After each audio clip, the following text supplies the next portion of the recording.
नहीं, देखिए, इस प्रदेश की जनता ने मेरी जो भूमिका तय करी है, मेरी भूमिका तरी है यहाँ पर विपक्ष में खड़े होने की। और विपक्ष में मेरी जनता, मेरे पूरे देश के लोगों के साथ जब भी कोई अन्याय होगा, ऐसा कोई हत्याकांड होगा, ऐसा कोई अपराध होगा, तो उसमें खड़ा होना मेरी नैतिक जिम्मेदारी है। हम यहाँ पर पूरी लोकतांत्रिक व्यवस्था को मानते हुए, नियमों का फॉलो करते हुए, यहाँ पर बिल्कुल शांति रूप चलते हुए यहाँ आए। यहाँ पर हम अपना ज्ञापन देना चाहते थे, बात करना चाहते थे और उस हत्याकांड में क्या पुलिसिया कार्रवाई हुई है उसकी अपडेट चाहते थे, जिसकी सूचना मैंने आप लोग के माध्यम से रिटन मीडिया के हिसाब से सबको दे दी थी। उसके बाद भी यहाँ पहुँचने पर हमें बताया जा रहा है कि एडीएम नहीं है, डीएम नहीं है, सीपी नहीं है, वहाँ है, यहाँ है। तो आप क्या चाह रहे हैं? पुलिस का जो रवैया इस पूरे हत्याकांड में रहा है वो लीपापोती का रहा है। और जितना उतावलापन पुलिस और प्रशासन का इस पूरे हत्याकांड में लीपापोती का रहा है, अगर उतनी सजगता से वो यहाँ पर काम कर लेते तो अब तक हेमंत पटेल और उसके परिवार को न्याय मिल गया होता।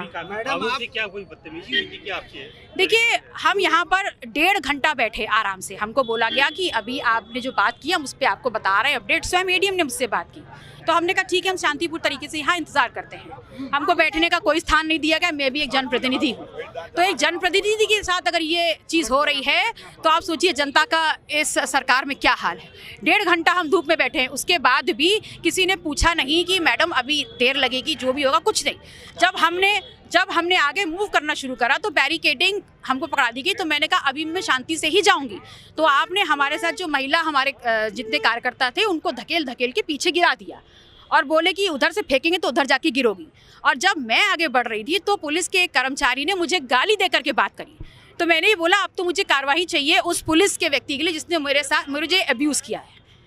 तो आप एक जनप्रतिनिधि को, उसके आला अफसरों के सामने जनप्रतिनिधि को अब्यूज़ कर देगा और आप कह रहे हैं कि हमने सुना नहीं।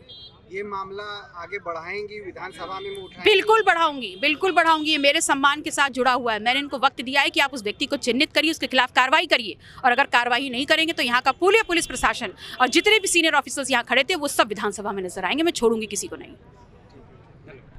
राजनीतिक गलियारों से खेल के मैदानों तक आपको दिखाएंगे निष्पक्ष खबरें। जन एक्सप्रेस, सच दिखाने की जिद।